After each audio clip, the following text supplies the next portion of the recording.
There is a decent argument that none of it would have happened if King Kestrin had simply eaten his cake like a sensible man. But then again, if he had ever once looked at the woman setting the plates in front of him, he would not have needed warning at all. So when you follow the thread all the way back to where it starts, it was his fault. Rena Tolby had spent 15 years learning how to be furniture, and she was very good at it. She had come to Caldermere at 7, with a dead mother, a baby brother, and no shoes. And Adeline Rook had looked her over the way you look over a sack of onions and said she would do. In all the years since, not one person at the high table had asked her name. Furniture does not get asked its name, and furniture does not get sent away either, and there was a safety in that which Rena had learned to prefer to being noticed. The kitchens on the night of the betrothal banquet were a hot, roaring animal of a place, and she loved them. 22, Adeline said from the long table, counting sugar loaves into rows. 40 crates signed for at the gate this morning. 22 of them in my stores tonight. Come and tell me I am going mad. Rena came and looked. She was not going mad. The ledger said 40 in a clerk's tidy hand, and the stores held 22, and the difference had gone, wherever the difference always went. It has been like this since the old king died, Adeline said, without heat, wiping her hands down her apron. 5 years of it. Feed 400 on half what you were promised, and smile when they ask why the almond paste is thin. Someone ought to tell him, said Tib, who was 14 and scrubbing pots and had opinions on everything. Someone ought to tell him, Adeline agreed. Go on then, you tell him. The kitchen laughed. Rena did not, because a thing had lodged in her that she could not put down. It is not that nobody has told him, she said. It is that he has never once come down here to see. 40 crates signed for, and 22 arrive. And the man at the top has not asked, in 5 years, where the rest of it goes. He sits up there, and he is charming at people. That is the whole of his occupation. Being charming at people while this house rots from the cellars up. Fenna, up to her elbows in cream, whistled low. Listen to her. She held out a spoon. Be serious at this instead. Rena tasted it. You have salted it twice. Once when you meant to, and once while you were talking to Tib. Fenna swore and reached for the cream, because Fenna had been arguing with Rena's nose for 6 years and had never once won. It was the only remarkable thing about her. Rena could not read past a signboard, could not ride, could not fight, could not hold a room. But she could walk into a kitchen and tell you what was in every pot on the fire without lifting a lid. The bell went for the second course, and the animal roared, and Rena forgot everything except plates. The great hall held 400 that night. The House of Varro had come up from the coast with their banners and their daughter, and the daughter was to be promised to the king before the dessert, which made the dessert a piece of statecraft rather than a pudding. It stood on the pastry bench, under a linen cloth, 3 tiers of it, white as a bride, piped all over in looping ribbons that Rena had watched go on that afternoon. She had watched the hand that piped them, too. It looped back on itself at the end of each ribbon, in a small, closed curl, the way you would sign a letter, and she remembered thinking it a strange thing to be proud of, and then thinking nothing about it at all, because Tib had dropped a tray. She would think about that curl again. It would take her a year. They uncovered the cake at the high table in the hall, made the sound halls make, and Rena went along the top of the room with the first cut slice on a plate of the good porcelain, because the first slice went to the king, and the king's plate was hers to set down. She was 2 steps away when she caught it. It came up off the marzipan, and it did not belong there. A green sweetness underneath the almond, faint and wet, like flower stems, left standing in a vase too long. It was not spoilage. Spillage smelled of nothing so tidy. This was a thing put in on purpose by somebody who understood that almond hides a great deal, and it was in the icing, and the icing was on every tier. The world went very slow and very quiet. She could have set the plate down and walked away. Every sensible part of her, the part that had kept her fed and housed and unremarkable for 15 years, said say nothing, and let the great ones eat what the great ones are given. She thought about Ansel first, and she would be ashamed of that later, because what she thought was that a girl with a sick brother cannot afford to be interesting. Then she leaned in and set the plate down in front of the king of Ellenmark, and she said 4 words so quietly that they barely made it out of her. Don't eat the cake. Nothing happened. King Kestrenvale did not turn his head. He did not startle. He did not so much as pause in whatever he was saying to the ambassador on his left, which was something about horses, and was making the ambassador laugh. His hand came out and moved the plate a little to the right of where she had put it, the way a man moves a thing he means to get to in a moment. That was all. That was the entire response of the most powerful wolf in the kingdom, to his servant, speaking to him unbidden at his own betrothal banquet. Rena straightened, ears ringing, and backed away with her tray held against her like a shield, and she got herself the whole length of the hall without falling over, which she counted afterward as the finest thing she ever did. At the door she looked back. She should not have. But she looked back, and the king's place was empty of everything but wine, and the good porcelain plate with the first cut slice had travelled down the table into the hands of Lord Corvanrel, the king's uncle, who had held the realm as regent for 6 years, and who had a very sweet tooth, and who was already lifting the fork. The thing nobody tells you about doing something irreversible is how ordinary the next hour is. Rena went back down and scraped plates. She carried the fish bones out to the barrow. She stood at the wash trough with her hands in water hot enough to hurt, and she waited to be arrested, and she was not arrested, and the not being arrested was so much worse than the arresting would have been. "You have gone a color," Fenna said. "It is warm. It is always warm."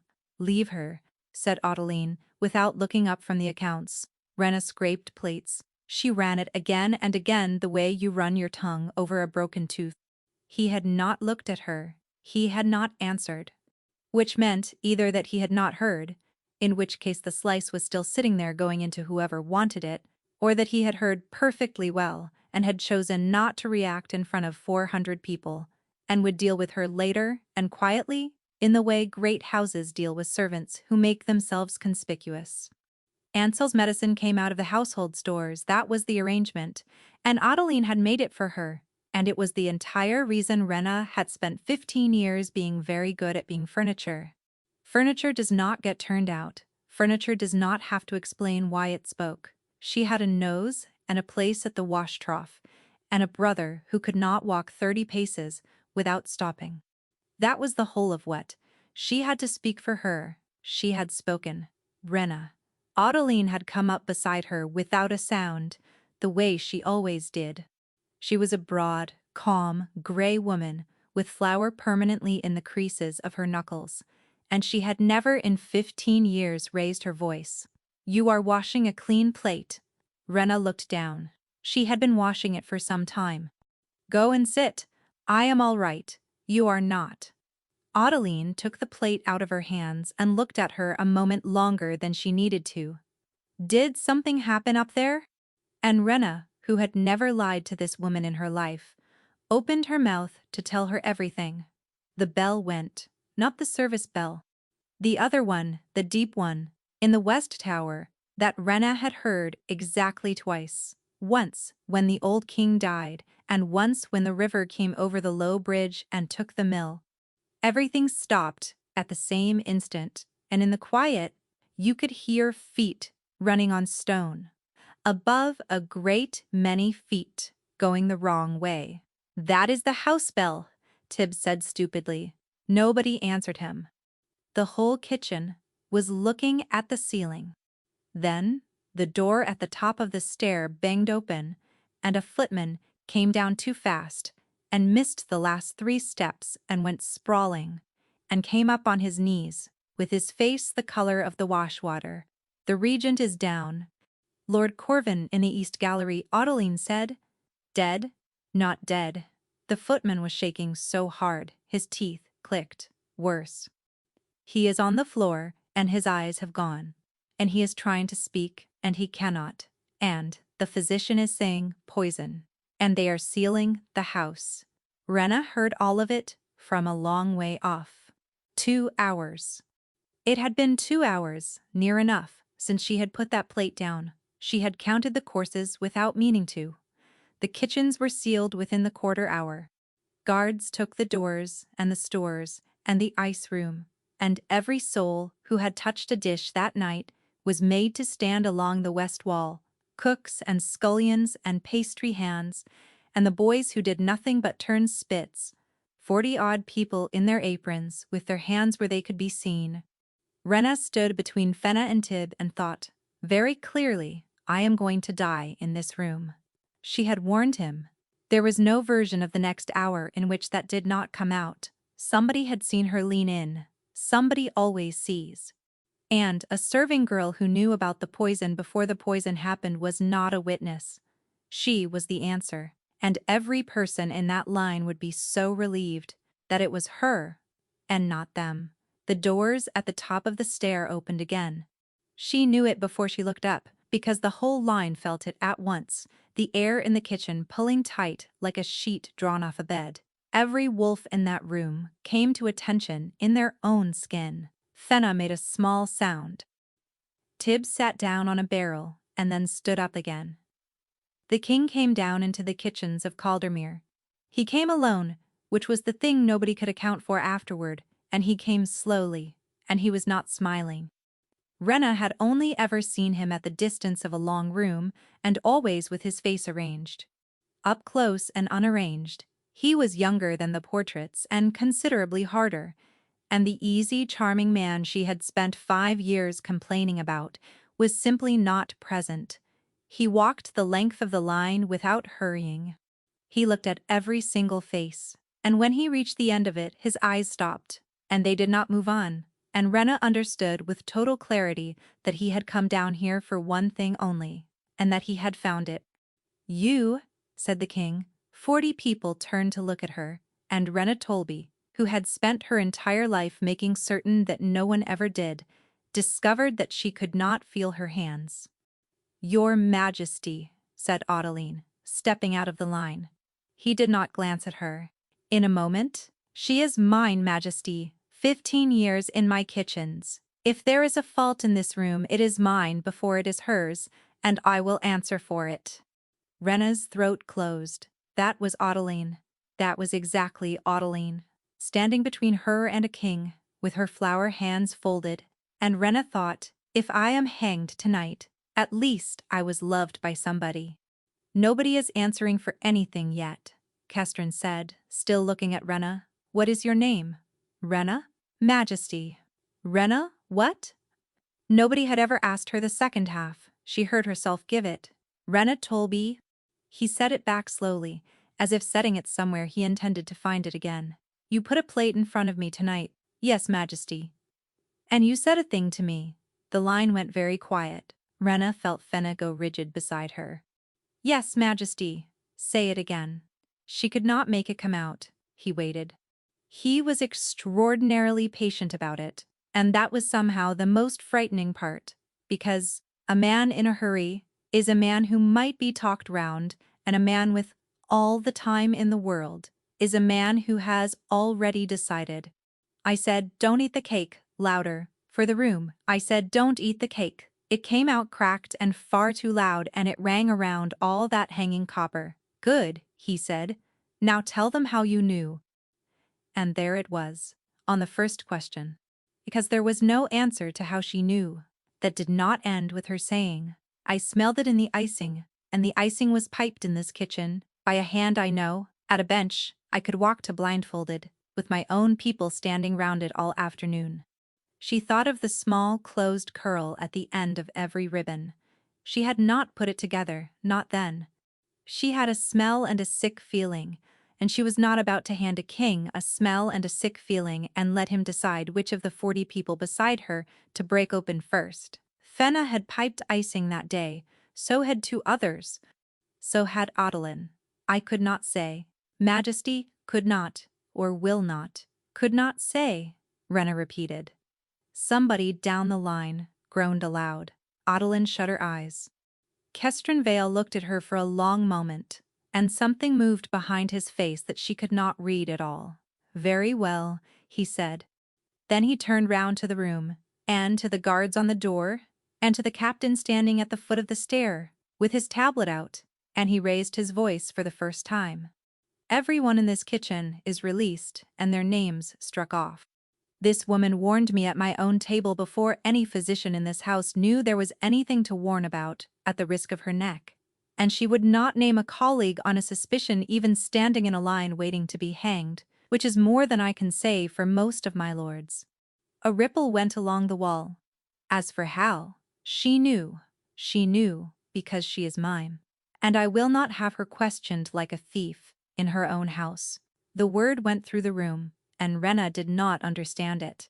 "Majesty," said the captain carefully, "when you say she is, I mean what the word means." Kestrin turned back. His hand came out, unhurried, and closed around Rena's, and it was warm and dry and perfectly steady, and she nearly pulled away. "She is my mate. I have known it since the spring, and I have said nothing because the house of Vero was coming up the road and I am a coward about difficult letters. Tonight she felt what I was about to eat before I did. Ask any wolf in this room whether a stranger does that." The kitchens of Caldermere made no sound at all. Rena stood there, with her hand in the king's hand, and her ears roaring, and a single cold, clear thought going round and round inside her. It is not true. She would know. Everyone knew. A bond announced itself. That was the entire point of the thing. It hit you across a market square and put you on your knees. She felt nothing. She had felt nothing at the table, and she felt nothing now, except the ordinary alarm of being touched by a very powerful man.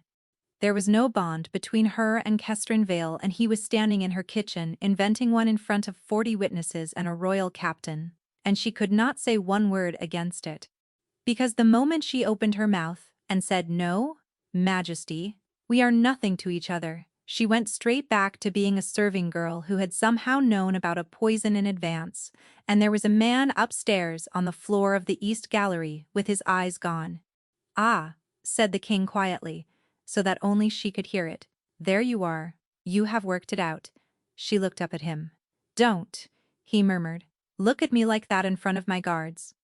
Tomorrow you will be brought up to me, and we will have a great deal to say to one another. Tonight, smile at somebody, anybody. It hardly matters who."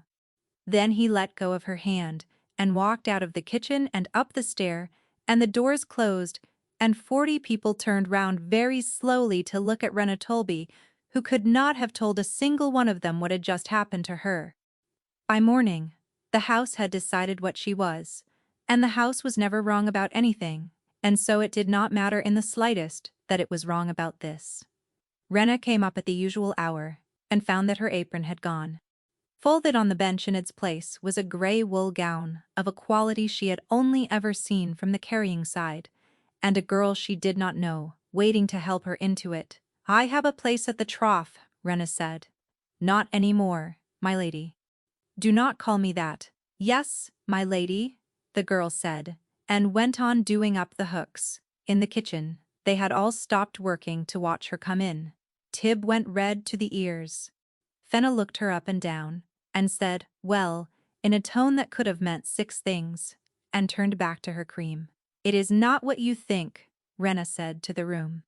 Nobody answered, which was how she learned that the room thought a great deal. He sent for her at the 10th hour. The king's study was a small, warm brown room with too many books in it, and the first thing she noticed when the door shut was the breakfast laid on the side table, and that none of it had been touched. "Sit down," Kestrin said. "I would rather stand." "Majesty." "Then stand." "I will sit, and we will both be uncomfortable, and it will be very democratic." He dropped into the chair by the window and rubbed his eyes with the heels of both hands, and for a moment he looked so tired that she nearly sat down out of pity. "Ask me. You have been holding it since the stair. Why did you lie about me? There she is. You told a royal captain and 40 witnesses that I am your mate. I am not. There is nothing between us, and I would know." Her voice climbed and she could not stop it. You made me a liar in front of every person I have ever known, and I cannot take it back. Because the moment I do, I am a serving girl who knew about a poison before it happened. You understood that perfectly well when you said it. Yes, he said, I did. She had braced for a denial and the lack of one nearly knocked her over. You had two futures last night, he went on, evenly. In the first, you are in a cell under the West Tower by midnight, answering the same question to a man with less patience than me, and by morning, you have given him a name to make it stop. You would have, Rena. Everyone does. And I would have hanged whoever you named. And the real poisoner would have watched it happen and gone quietly back to work. He turned his hand over. In the second, you are untouchable. Because you belong to me. I chose in about 4 heartbeats, and I would choose the same again. There is a third, she said. You could have believed me and left me alone. Alone is the one thing I could not leave you. My uncle is upstairs with his eyes gone, and you are the only creature under this roof who has proved to me they did not do it. Where else would I put you but beside me? So I am useful. You are extremely useful. It was a good answer. That was the trouble with him, she would learn. He always had a good answer, and it was always the true shape of the thing, without ever being all of it. Then say that, Majesty. She heard how it came out and could not soften it. Do not dress it up as a mating. I know what I am. I am not the sort of thing that gets kept. I am the sort that gets used, and set down, and not looked for after. I made my peace with that a long time ago. It is easier than the alternative. The room went quiet. Kestrin sat forward slowly, and looked at her with an attention she had no idea what to do with. That is not humility, he said. That is somebody else's opinion of you, learned very young, and repeated until you thought you had thought of it yourself. Rena opened her mouth and found nothing in it. Anyway, he said, sitting back, easy again. The whole strange moment folded away like a napkin. You are wrong about the mating, and I will not argue, because arguing with you looks like an unrewarding hobby. Was there something else? Yes. She lifted her chin. You have never once been down those stairs. Not in 5 years. You signed for 40 crates of sugar, and 22 arrive, and you have never asked where the rest goes. And last night somebody put death in your almond paste, and you do not know how many hands touched it, because you have never seen the room it was made in. She was shaking. You want to find who did this. Then come and look at the place it was done. He watched her the way a man watches a card turned over. When? You are the king. Whenever you like. Tonight, said Castern Vale. After service, wear the apron, not the gown. I want to see the actual thing. She went back down because she did not know where else to go, and because a question had been sitting in her since dawn and would not lie down. The kitchen daybook hung on a nail by the flour bins in Adeline's square hand. Rena took it down and found the page for the betrothal and ran her finger along it. Almond paste. 11 pounds. Loaf sugar, 9. Rose water. Gum. Cream, 4 gallons. And a note beside it in the same hand. 2 tiered cakes. 1 for the high table, 1 held back against a fall. Rena stood very still with her finger on the page. It was ordinary. You always made a second of a thing that could be dropped on a stair, and she had made second cakes herself 100 times. She had only ever seen one go up. There you are. Adeline came round the flour bins, and her face, when she saw Rena in the grey wool, was so warm and so proud that Rena shut the book at once, and felt like a thief. Look at you, Adeline. I have good news, for once this week. Adeline took her hands and squeezed them. Your brother's medicine. It has come out of the household stores. The king's own physician has taken it up into the royal dispensary, and it will be made there from now on, and carried down to him. Moved, Rena said. Better hands. Better everything. He will not want for a thing now that you are what you are. Adeline patted her cheek, flowery and fond. It is all locked and signed for up there, of course, and only the physician holds the key. But you are the king's mate. You have nothing to worry about at all." He came down at the 11th hour with no guards and no crown and a plain coat, and he stood at the bottom of the kitchen stair, looking up at all that hanging copper like a man who has walked into a cathedral by mistake. "It is bigger than I thought," he said. "It is smaller than it needs to be. Show me." So she showed him. She had meant to march him through it like an inspection, and be cold about it, and it lasted perhaps 40 steps, because the moment she was in her own room, with her own things, she could not help herself. She showed him the 2 ovens, one of which had not held an even heat since before she came, so that everything baked in it came out pale down the left side, and the pastry hands had spent 9 years turning trays to hide it. She showed him the 16, who slept on straw in the passage behind the bread room, because the under-servants' hall had been given over to storing wine 4 winters ago and never given back. She showed him where the ice was cut and where it was stored, and how much of it ran away down the drain every summer, because the door had warped, and nobody upstairs had ever signed the order for a new one. "Who signs it?" he asked. "The steward of the household." "And who is that?" "Your uncle's man, Majesty." He said nothing to that at all, which she noticed. Then she showed him the delivery slate at the yard door, where the gate clerk chalked up what came in off the carts, and she showed him how the chalk was wiped clean every night, so that there was never anything left by morning to hold up against the ledger. "Wait," Kestrin said. "Say that again." "The slate is wiped. Every night. Every night. Majesty, it has always been wiped. So the only record of what actually arrives at my gate is a chalk mark that is gone by morning, and the only record that survives is the one the clerk writes himself." He put his hand flat on the slate. "That is not carelessness. That is a design." Rena looked at him. He had gone somewhere else entirely. The charm had dropped clean off him, the way it had in the kitchen the night before, and what was underneath was quick and cold and very awake, and she thought, with something like alarm, "Oh, you are not a fool, at all. You have simply found it convenient that everyone thinks so." "How many people work under this floor?" he asked. 61. "How many did I know the name of yesterday morning?" "None, Majesty, none," he agreed. "Go on." And she went on, and he asked better questions than she expected, and twice he made her stop and repeat a thing so he could get it right, and once he crouched down in front of the warped ice store and put his fingers in the gap and swore in a way that no portrait of him had ever suggested.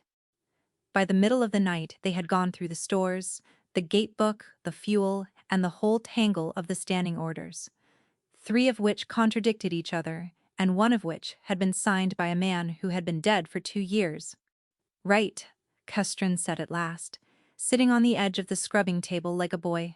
"New arrangement.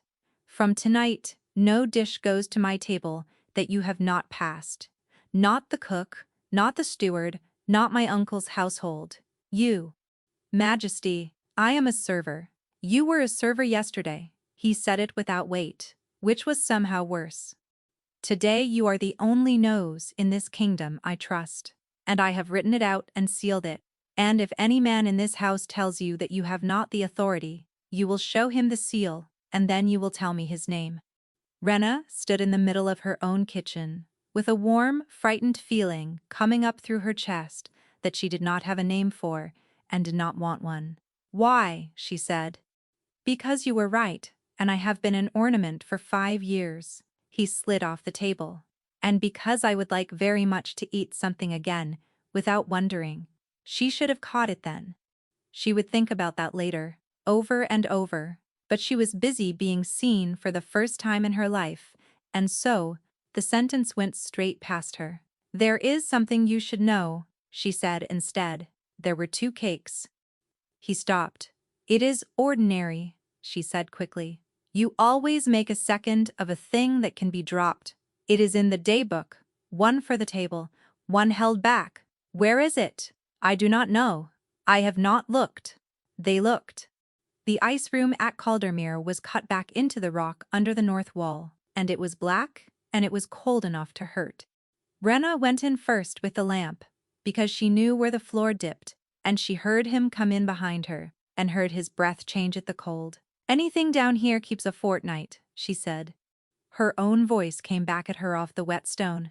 "If it was made for the banquet, it will still be exactly as it was made."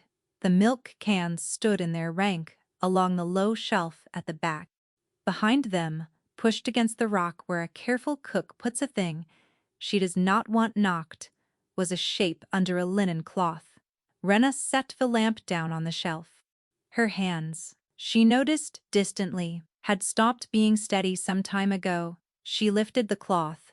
For a moment neither of them said anything at all. It was the same cake. 3 tears, white as a bride, piped all over in looping ribbons, with a small closed curl at the end of every one.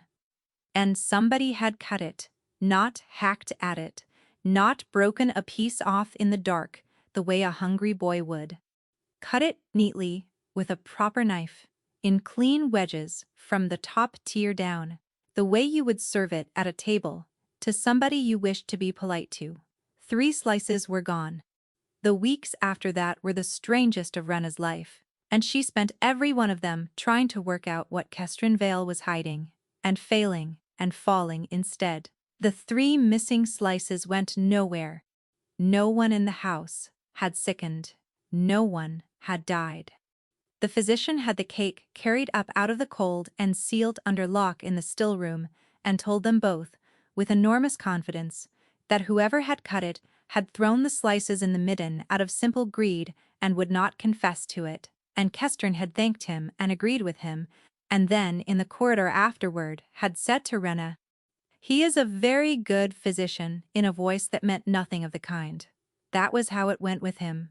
She would ask a straight question and get a joke, and be 3 subjects along before she noticed she had been moved. She asked why he had never had his uncle's household searched. He asked whether she had ever eaten a properly ripe pear, because he had a theory that nobody in the north ever had. Meanwhile, the house watched them, and the house was delighted, and she could not get within 20 feet of him without somebody smiling at her about it. He came down nearly every night. That was the thing. She could not file anywhere.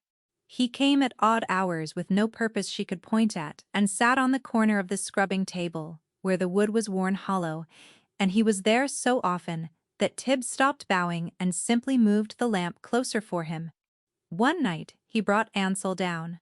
Rena came round the flour bins with an armful of linen, and stopped dead, because her brother was sitting up on the scrubbing table with his bad legs stretched out in front of him, and his face lit up like a lantern, and the King of Ellenmark was crouched down in front of him with his forearms on his knees, so that the boy did not have to look up.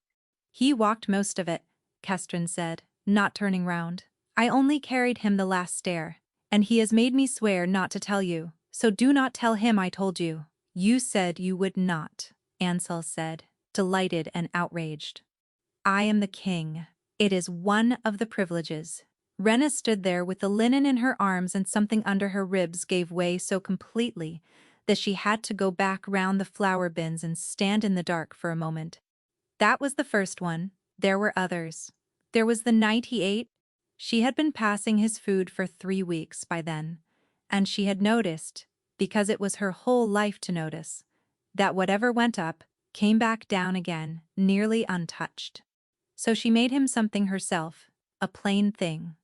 Barley and butter and a great deal of pepper, the sort of thing you make for a person who has been ill, and she put it in front of him on the scrubbing table without a word.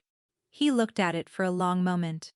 Then he picked up the spoon and said gravely, "Don't eat the cake," and started to laugh. And she laughed too, before she could stop herself. And it was the first time either of them had, and it was the first thing between them that was neither a lie nor a bargain. And there was the night on the yard steps in the rain, when he took her hand to help her over the gutter and did not let go for 4 steps, and neither of them mentioned it, and she lay awake afterward, furious with herself, and entirely unable to stop. She did not know which man she was falling for. There was the one who was charming at people, and the one underneath, who had put his fingers in the gap of a warped door, and sworn. And she had begun to suspect that neither was the real one, and that the real one had not been in a room with her yet. Then, on a cold morning.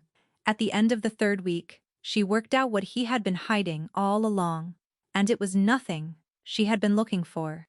He came down at dawn, instead of midnight, and she smelled it the instant he was on the bottom step. It was underneath everything else, faint and wet and green, like flower stems left standing in water too long. It was 3 weeks old, and it was coming out of his skin. Rena put down the pan she was holding. "How long?" she said. "Good morning to you as well. How long have you been sick?" He stopped. And for the first time since she had met him, Kestrin Vale had nothing ready. "Since the spring," he said. "Since the—" She could not make the words work. "That is 9 months. That is before the banquet. That is before any of it."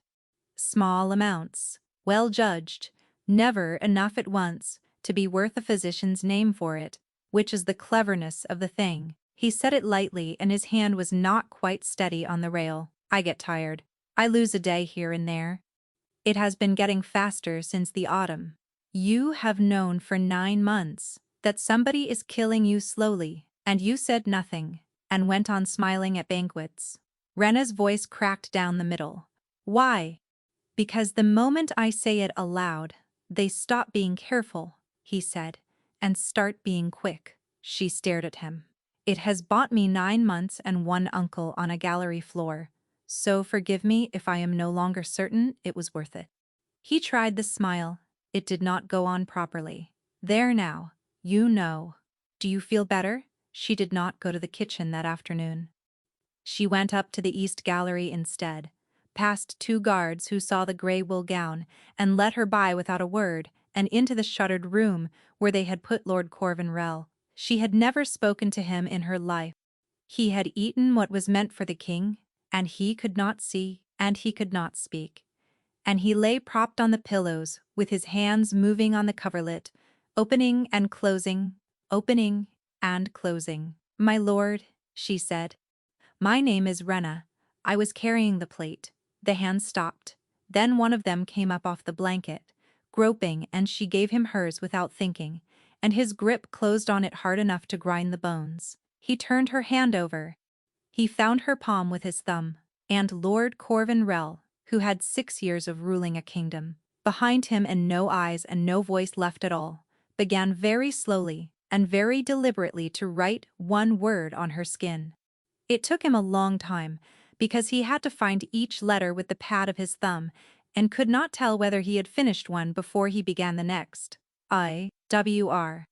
Rena stood in that shuttered room with her hand in a blind man's fist, and felt the floor of the world tilt. N-N-A. Then he stopped, and his grip loosened, and his hand fell back onto the coverlet and lay there, opening and closing, opening and closing. "My lord," she said. "My lord, is that a name you are giving me, or is that an accusation?" He could not answer. That was the whole horror of it. He had one word in him and he had spent it, and there was no way on earth to know which way round he had meant it. She told Kestrin within the hour because it did not occur to her to do anything else, and she watched his face while she told him, and what she saw there was not suspicion. It was fear. "Say it again," he said. "He wrote my name. And you came straight up here and told me. Who else would I tell?" Kestrin turned away from her and stood at the narrow window with his hands behind his back, and for a while he did not say anything at all. The light was going. She could hear the yard below. Somebody rolling a barrel over cobbles, somebody laughing. "Do you know what I have been afraid of?" he said. "Every day since the banquet, that whoever it is will finish it." "No," he turned round. "That they will take you instead, because you are the only thing in this house that has ever inconvenienced them, and that I will have put you in front of them myself, by standing in a kitchen and telling 40 people you were mine." "Then tell me what you know," she said. "You have never once told me. You gather, and you smile, and you slide sideways, and I have gone on carrying your plates and passing your food and lying to every friend I have about what I am to you, and you will not give me one straight sentence. Who are you looking at?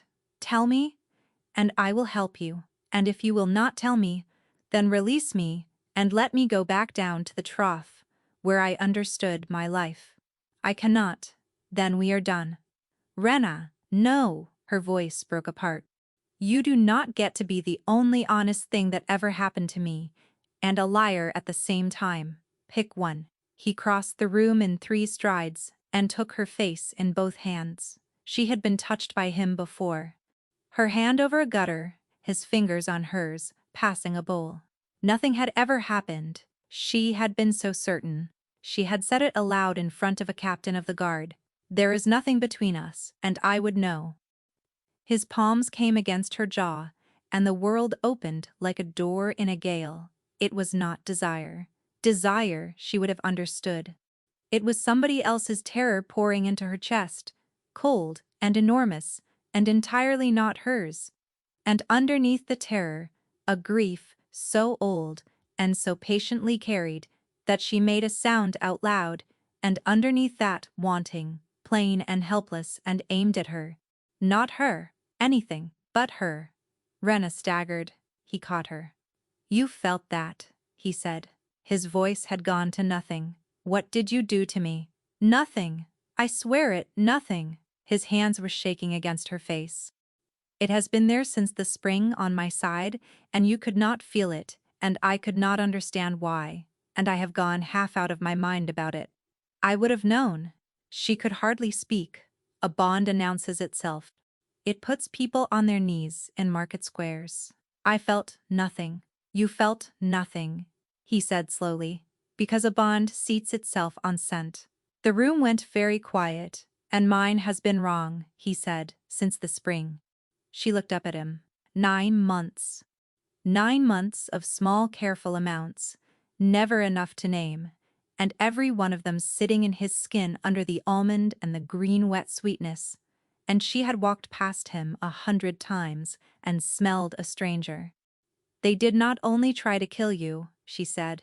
No, they kept you from me.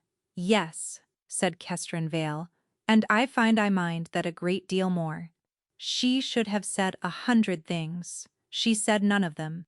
She got her hands into his collar and pulled him down, and he made a sound against her mouth like a man going under, and everything careful and frightened and sensible in her went out like a lamp. And through all of it, the bond stood wide open between them, so that she felt what she did to him at the same instant she did it. Relief and disbelief, and a joy so undefended that it frightened her more than the terror had. She had been wanted for her nose. She had been wanted for her hands, and her hours and her silence. She had never once in her life stood in front of somebody who simply wanted her, and it undid her entirely. They talked until the lamp burned out. That was the part she kept afterward, when everything else had gone wrong. Not the kiss. The hours after it, the two of them sitting on the floor of that small brown room, with their backs against the shelves, saying things out loud that neither had ever said to anybody. He told her about being 19 and handed a kingdom, and deciding inside a week that the safest thing a frightened boy could be was charming. She told him about the almshouse road, and about how quiet it is to decide at 9 years old that she will simply be useful instead. She fell asleep there at some point, upright, in the middle of a sentence. Which is how, sometime after midnight, with the bond still standing open because she could not bear to close it, Rena felt the first thing she would ever feel through it, unguarded. Guilt. Steady and deep and old, and pointed directly at her. She did not sleep again. You cannot unfeel a thing like that. She lay in the dark and turned it over, and told herself 6 reasonable stories about it, and every one of them fell apart before dawn, and by the time the light came gray at the window, she had settled on the only honest position available to her, which was that she now knew something about the man beside her, and she was going to have to find out what it was without asking. So she did what she was good at. She counted things. She started with the slices, 3, cut, cleanly, in polite wedges, from a cake nobody was ever meant to find. That had bothered her from the moment the lamp came up in the ice room, and it bothered her more every day. A thief takes a handful, A frightened person takes the whole thing and burns it. Only one sort of person cuts 3 neat portions in the dark, and that is a person serving 3 doses. Which meant that on the night of the betrothal, or soon after, somebody in Caldermere had eaten poisoned cake 3 times over, and not died, and told nobody. She went looking for a sick person. There was not one in the house. She checked. She had 61 people under that floor, and she knew every one of their complaints by heart, and in the 4 weeks since the banquet, not a single one of them had so much as taken to bed. She was so busy looking for a sick person in the kitchens that it took her 4 days to think of the sick person she already had. Ansel had been ill since the spring. Rena sat down on the flour bins when it came to her and could not get up again for some time. She told herself it was nothing. Boys are ill. Ansel had always been the small one, always the one who could not keep up. And Adeline had said it 100 times, some are just made thin. He had a wasting in the leg, and a cough in the winter, and a medicine that came up from the stores in a brown bottle, and it had been that way for years. Since the spring, though, he had got worse. Everybody said so. Everybody had a reason. She went up to the royal dispensary and asked the physician for the book. He gave it to her without a murmur, because she was the king's mate, and she stood at his high desk and turned the pages back through 4 weeks of neat entries to the day the medicine had been moved out of the household stores. Every dose since was signed for by the physician's own hand. Every dose before that for 5 years was signed for in the household book, in a square, calm, familiar hand that Rena had been looking at since she was 7 years old. She closed the book and stood very still, and said out loud in an empty room, "No," because there were 40 other explanations. There were. Adeline signed for everything that came out of those stores. Salt and lamp, oil and physic and thread. That was what a head of kitchens did. It proved nothing at all. She went down to the still room that evening and did the other thing. Instead, the small, harmless thing. The thing she could do without accusing anybody of anything. The great cakes of the winter feasts were kept there under sugar in the cold, 11 of them, the way they had always been kept, because a house like Caldermere never threw anything away that could still be looked at. Rena took a lamp along the shelf and lifted each cloth in turn. Midwinter, the naming of the Vero Treaty, the old king's remembrance, 3 years running. She held the lamp close and looked at the ribbons. Every single one of them ended in a small, closed curl, looped back on itself like the tail of a letter. She had known that. She had known it since she was 9 years old. It was not a discovery. It was a fact about her own life, the way you know which stair creaks. A cake is not signed until it is signed, Adeline said, and took the bag off whichever girl had run the ribbons on, and finished it herself. 30 years of it, every great cake in this house. Rena stood in the cold, with the lamp in her hand, and made herself think the sentence all the way to the end, and could not, and put the cloth back down, and went out. She went down at 3 in the morning to get the household book and settle it, and stop the noise in her head. There was a light under the kitchen door. Rena stopped on the bottom stair. He was sitting at the scrubbing table with a single lamp and the household book open in front of him, and the day book beside it, and a third book she did not recognize, and he was going through them, page by page, with a stub of pencil, and he had clearly been there for hours. Kestrin looked up. For a long moment, neither of them moved, and the bond hung open between them, and she felt him decide. "Sit down," he said. "You should not hear this standing up. What are you doing with my books?" "The same thing I have been doing with every book in this house since the spring." He set the pencil down. "Rena, how long have you been able to name a poison by its smell?" The kitchen was very quiet. "Since I was a child," she said.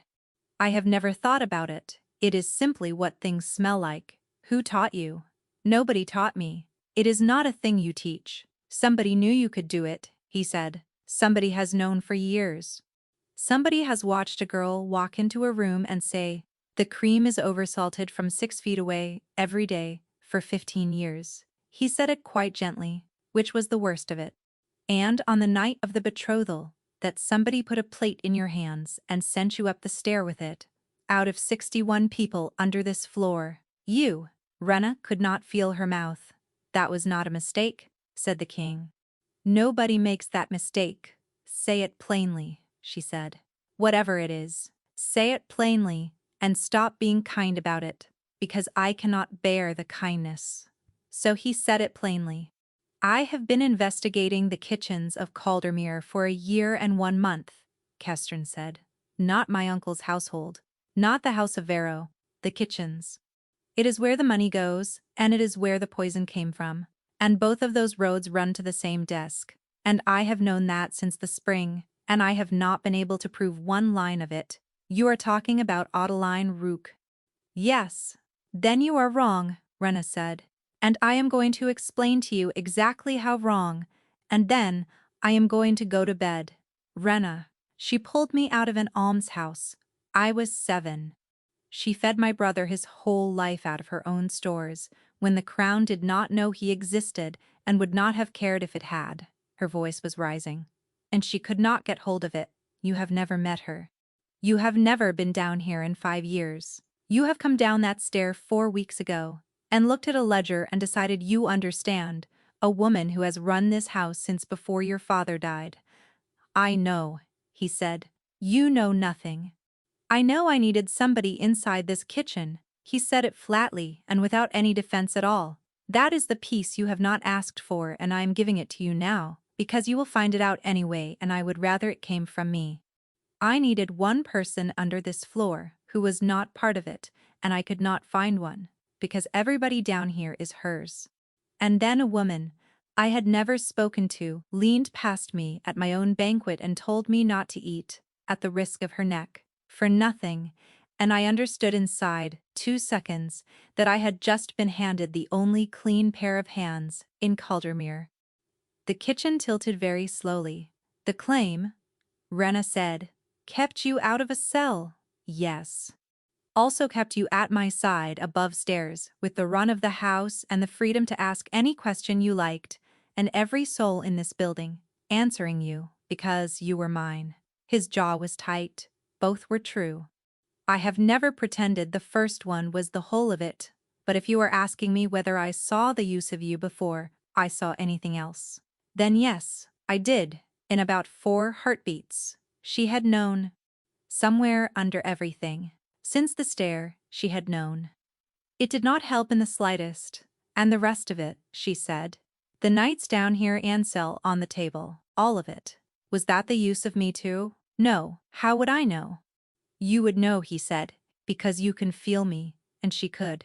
That was the unbearable part. It was standing wide open between them, and there was nothing in it but grief. That is not an answer, she said. That is a trick. You have made it so that the only instrument I have for testing you is one you are standing inside. Then I have no answer. That will satisfy you. And I have known that since the spring, and I said nothing for exactly that reason. You should have told me. Yes. Why did you not? He was quiet for a moment. Because I knew you would not believe me, he said. About her.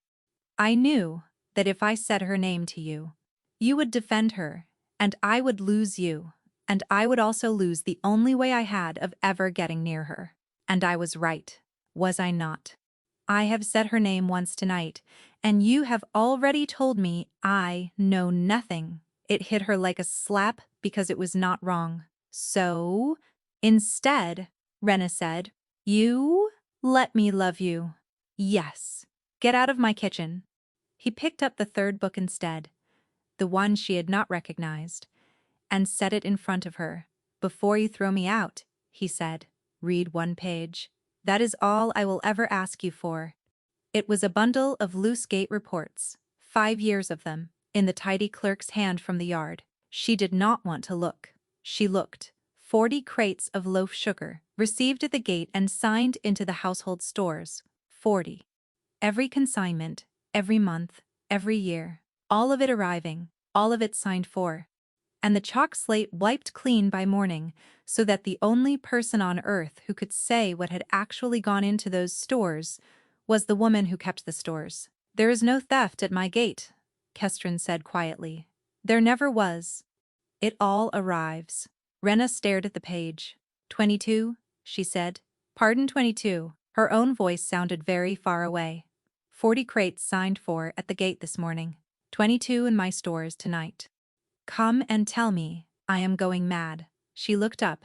She said that to me, 2 hours before the banquet. She said it to me while she was counting sugar loaves, and I stood there and agreed with her, and then I turned round and said the same thing to Tib and Fenna as though I had thought of it. He did not say anything. The man at the top has never asked where the rest of it goes, Rena said. He sits up there, being charming at people while this house rots from the cellars up. Her hands had begun to shake. That is not mine either, is it? I have been saying it for years. I said it in front of half the kitchen, the night of the banquet. Every person under this floor has heard me say it, in my own voice, in my own words, and none of them are my words. Rena?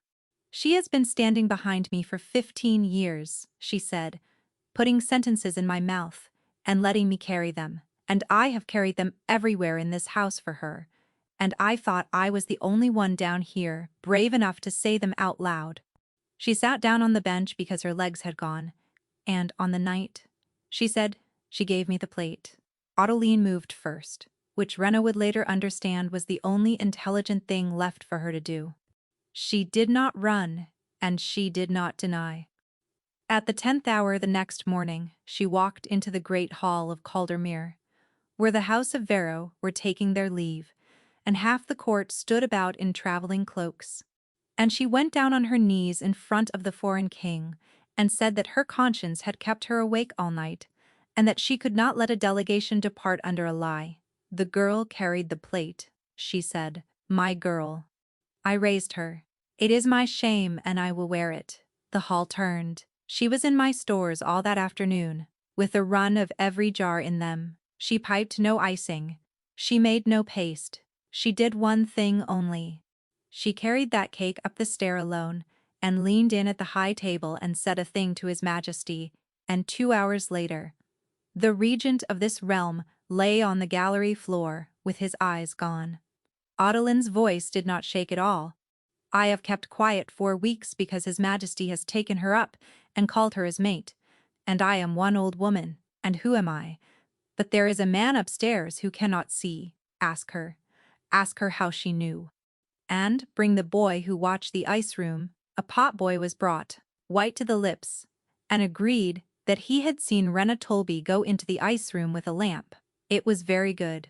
Rena, standing at the side of that hall, with her heart going like a bird in a box, could not help but admire how good it was. Every word of it was true. That was the craft of the thing. Rena Tolby, said the king of Vero. Have you anything to say? She looked at Kestrin. He had not moved, and he did not speak. And through the bond she felt him let go of the reins entirely, and hand her the room, and it steadied her more than anything he could have said. Yes, Rena said, but not to you, Majesty. To her. She walked out into the middle of the floor. Ottiline, who ices the great cakes in this house? Whoever I set to it. That is not what I asked. Who finishes them? Ottiline said nothing. You do, Rena said. You have done for 30 years. You let a pastry hand run the ribbons on, and then you take the bag off her and finish everyone yourself, because you say a cake is not signed until it is signed. And you finish a ribbon the same way every time. You loop it back on itself, in a small closed curl, like the tail of a letter. She turned to the hall. There are 11 cakes in the still room from the winter feast, kept under sugar. Everyone has that curl. There is a drawing of the betrothal cake in the daybook in her hand, with the curl on it. And there is a cake sealed under lock in that same room with 3 slices cut out of it, and it has the curl on every ribbon, and it was iced by the only person in this kingdom who ices that way. A sound went through the hall. The daybook says 2 cakes, Rena said. 1 for the table, 1 held back against a fall. It is written on the page in her hand. Nobody in this house knew that second cake existed except the woman who wrote it down and the woman who found it, and I found it the night after the banquet with the King of Ellenmark standing beside me holding the lamp. Anyone may cut a cake, Adeline said. Not like that. Rena's voice had gone very steady. It was cut in 3 clean wedges, from the top tier down, with a proper knife, the way you serve a guest. Nobody steals like that. That is not theft.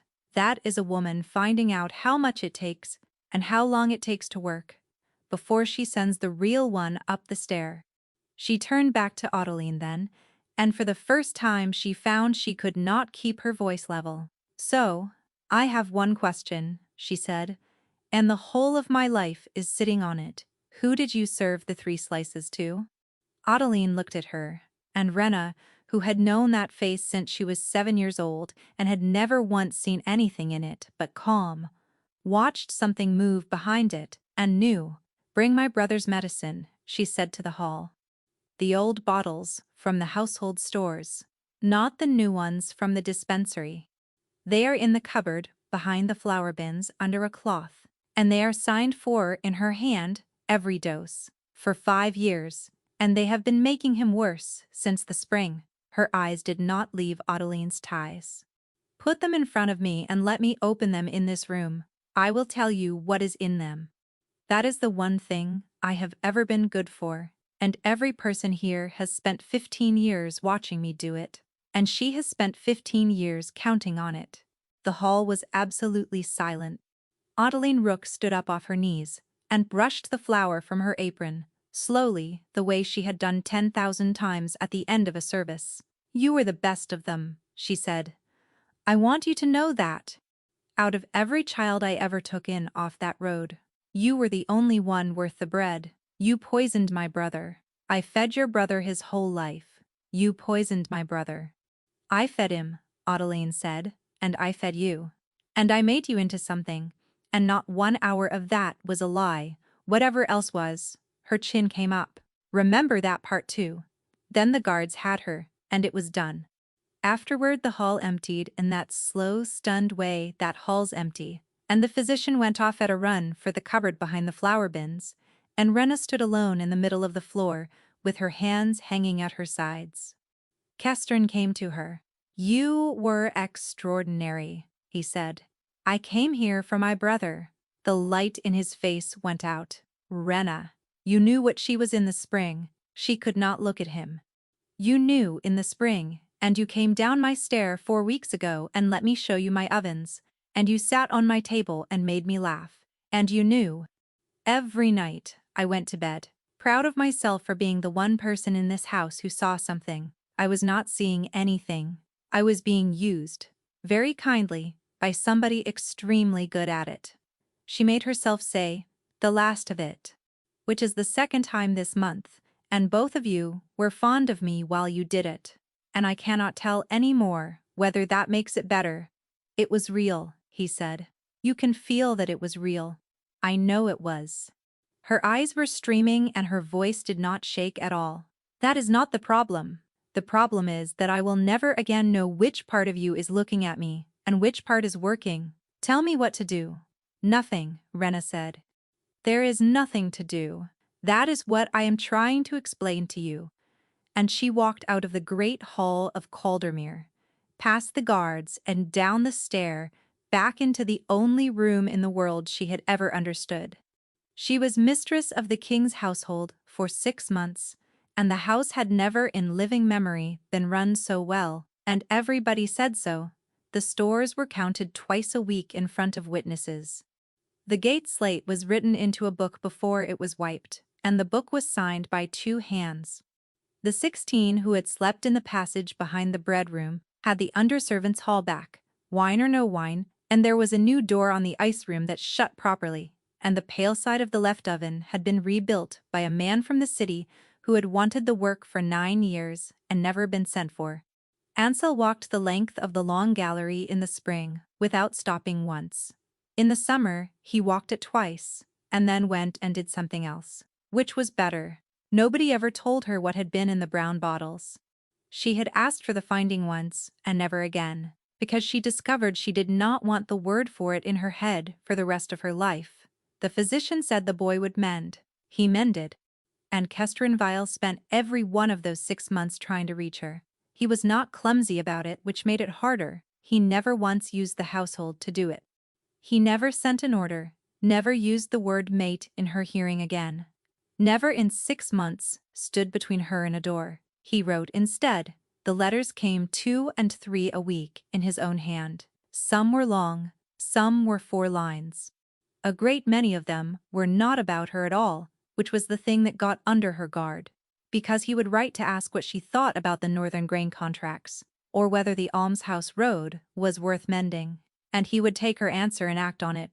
And she would find out a month later, from somebody else, that the almshouse road had been mended. One said, "I have gone back over it, and I cannot find the hour when it stopped being useful and started being the only part of the day I wanted." I know that is not a defense, I am telling you, because it is true, and because nobody else will ever be told it. She read everyone. She answered none of them. She kept them in the drawer under the household book, which she told herself was simply where letters went. Fenna had opinions. Fenna had opinions from the first week. Good, she said. In the first month, you owe that man nothing. By the 4th month, it had shifted. He mended the road, Fenna said, chopping. He did not tell you he mended it. He just mended it. By the 5th, Tib, who was 15 now and had grown 8 inches and no tact at all, sat across a full kitchen. Mistress, with respect, the whole house is tired of both of you, and every single person at that table found something to look at. And then in the 6th month, a letter came that was different. Rena, you have been perfectly clear for half a year, and I have gone on writing anyway, which is its own kind of not listening, and I am ashamed of it. I will stop now. I am not doing this to make you feel the loss of it. If you ever want the door, it does not close, but you will not have to keep saying no to me again. She read it 3 times. Then she put it in the drawer with the others and went and counted the stores. He kept his word. That was the unbearable part. No letters, no flowers. In the corridors, he inclined his head and said, "Mistress Tolby," pleasantly and without any weight at all, and moved on. And he was never cold, not once, and somehow that was worse than cold would have been. This is what you asked for, she told herself. She kept the bond shut. She had kept it shut since the Great Hall. Leave a bond open, and it deepens and deepen it, and it sets. And so, she had closed it like a door on a cold room, and she had lived on her side of it for 6 months, and it had not withered at all. It sat under her ribs, exactly where it had always been, patient, warm, waiting, and she hated it, and would not have given it up for anything on earth. It was Ansel who broke her. He was 16 by then, and had opinions about everything, and was drying plates in her kitchen with his sleeves rolled. And he said, without any particular emphasis, "Do you know what I think about sometimes? No. When I was ill, she would come down every night with the bottle, and she would sit on the end of my bed, and she was so kind to me." He put a plate on the stack, and I have worked out that the whole time she was doing that, she was making me worse. And I have decided I do not have to think anything about it at all. It is hers. It is not mine to carry. Rena stood with her hands in the water. "But you have been carrying yours for 6 months, Ansel said, "and I do not think it is yours either. It is not the same." "No," he agreed. He kept coming back. She never once did. He picked up another plate. "You always say you are not the sort of thing that gets kept. I have heard you say it since I was small. I have never once known who told you that." Rena could not answer him. And that was the night the bell went in the West Tower. She was on her feet before she knew she had stood. It was Tib at the kitchen door, white as flour, and the words came out of him in the wrong order. The king gone. Not in his chambers. Nobody had seen him since the 9th bell, and the door of the royal dispensary standing open. The dispensary. "Wake the physician," she heard herself say. "Set a man on the door and send for me, before he breathes on a shelf. No bells. If this house panics, we will lose him for certain." She was already at the stair. She got as far as the yard, and stopped in the cold with her breath going up white, and made herself say it out loud, because she had spent 6 months building a very good wall, and there was no time left to be clever about it. "It is duty," she said. "He is the king. Finding him is my work." It was not that. It had never once been that. She opened the bond. It came through her like a door blown off its hinges. 6 months of shut, and it had not weakened by a hair. She had to put her hand on the wall. There was no terror in it. That was the first thing, and it nearly took her legs from under her, because she had been running on the certainty that he was in a cellar somewhere with a knife at him. There was exhaustion, deep and gray. There was shame, and there was a great tired ache of missing that had clearly run underneath everything for half a year, unattended, the way a tap runs in an empty house. And underneath that, quite distinctly, there was heat and steam, and the small, furious concentration of a man doing a thing badly. Rena started to run. She came into her own kitchen at a dead run, with her hand out for a knife, and stopped. Every lamp was lit. The scrubbing table was under a drift of flour. There was flour on the floor, and flour on the bins, and flour, somehow, on the ceiling. 2 bowls were in the sink, and a third had come to grief on the flagstones. The left oven stood open and roaring, fed like a furnace by somebody with no idea, and the whole room smelled of scorched sugar. And the King of Ellenmark was at the end of the table in his shirt sleeves with his hair on end and a scald across the back of one hand, looking down at a cake. It was not a good cake. It was 2 tiers, where it had plainly been meant to be 3, and the top one had slid off the side and was sitting in the ruin of its own icing, and somebody had tried to pipe a ribbon round the base and given up halfway. He looked up. "Do not say anything," he said. "Kestrin, I have been at it since the 9th bell, and I want that understood." His voice was in pieces. "I have burned 2 and dropped 1, and I have been beaten comprehensively by an egg, and the only thing I have learned in an entire night is that everything you do down here is impossible, and you have been doing it since you were 7, and nobody in this house has ever once said thank you. The whole household is looking for you. The dispensary door is open. I know. I went in for the honey. I am sorry. I did not think. I have not been thinking very clearly for about 6 months." Rena came slowly into the middle of her kitchen. She could feel all of it, exactly how long he had been at this, and exactly how little of it had been for show, because there had been nobody here to show it to. "Why?" she said. "Because you asked me something a year ago, and I have never been able to answer it. You said, 'Come and look at the place it was done.' And I did, and I looked at it the way a man reads a ledger, and I found out everything there was to know about this room, and nothing at all about what it costs." He gestured at the ruin. "So I thought I would find out. It costs everything. It goes out that door and up that stair, and somebody eats it in 9 minutes, and never thinks about the room it came from. I have never thought about the room it came from in my whole life." "You are gray," she said. "You are ill." "I am tired. I have been fighting pastry." He almost smiled. "The physician says the last of it is out of me. He says my scent has come back true. I would not know. The only person who could tell me has not been in a room with me for 6 months. There is a thing I want to say," he said, "and then I will go up and stop frightening my household." "Say it." "You told me once that you are not the sort of thing that gets kept." He came round the table. He did not touch her. He stopped a full pace away and stood there with flour in his hair and his hands at his sides. "That you are the sort that gets used, and set down, and not looked for after. You said it in my study on the worst morning of your life, and I gave you a clever answer, because I am always clever, and I have thought about it every day since, and I would like to give you the true one, Kestrin." "I have looked for you," he said, "every day for 6 months. I looked for you when I had no reason to and no invitation, and every sign that I should stop. I looked for you after I had given you my word that I would stop, and I kept that word. And I went on looking anyway, and I will go on looking for the rest of my life whether you ever come or not. So, it cannot be true. It cannot be true that you are not looked for after. I am the evidence. I am standing in your kitchen at 4 in the morning, covered in flour, and there is no arguing with me. Rena could not see him properly anymore. That is all, he said, except, he looked down at the wreck on the table. Don't eat the cake, said Kestrin Vale.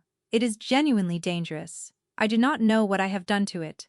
And Rena Tolby began to laugh, and went on laughing until it turned into something else entirely, and he crossed the last pace, and put his arms around her and held on, as though he had been waiting 6 months for permission, which he had. Marry me, he said into her hair. I am aware I have chosen the least dignified moment available to me in a year. Marry me, anyway. She pulled back to look at him. He was gray and exhausted, and covered in flour and entirely undefended, and there was not one piece of the charming king left anywhere on him. Ask me again, she said, when you are well enough to mean it. I mean it now. You are half asleep, and you have burned 2 cakes. 3, he said. There is one in the yard I have not told you about. Rena reached up and wiped the flour off his cheekbone with her thumb, and left her hand there. Ask me tomorrow, she said, and find out. He asked her the next morning, and she said, ask me again. He asked her in the stores while she was counting salt, and in the yard in the rain, and once in front of the entire council, which cost him a great deal of dignity, and Fenna a bet he asked her on the almshouse road he had mended. He asked her badly, and beautifully, and once with so many flowers that the kitchen could not be worked in for 2 days. He asked for 4 months, and every day she told him to ask again tomorrow, and every day he did, and neither of them was in any hurry, because they had worked out by then that this was the part they would want to remember. Then, on an ordinary Tuesday, over barley and butter and a great deal of pepper, she said yes. The whole city came out for it. The boy king nobody had taken seriously, and the plain woman from under the floor who had smelled the truth before anyone above stairs thought to look. Ansel walked her the length of the aisle on his own 2 legs and would not be helped and made everybody wait. At the altar, with 400 people watching, Rena Tolby leaned in close to the King of Ellenmark, exactly as she had the first time, and put her mouth near his ear, and whispered 4 words. Don't eat the cake. And Kestrin Vale, who had waited the better part of a year to say it, whispered back, no, take backs.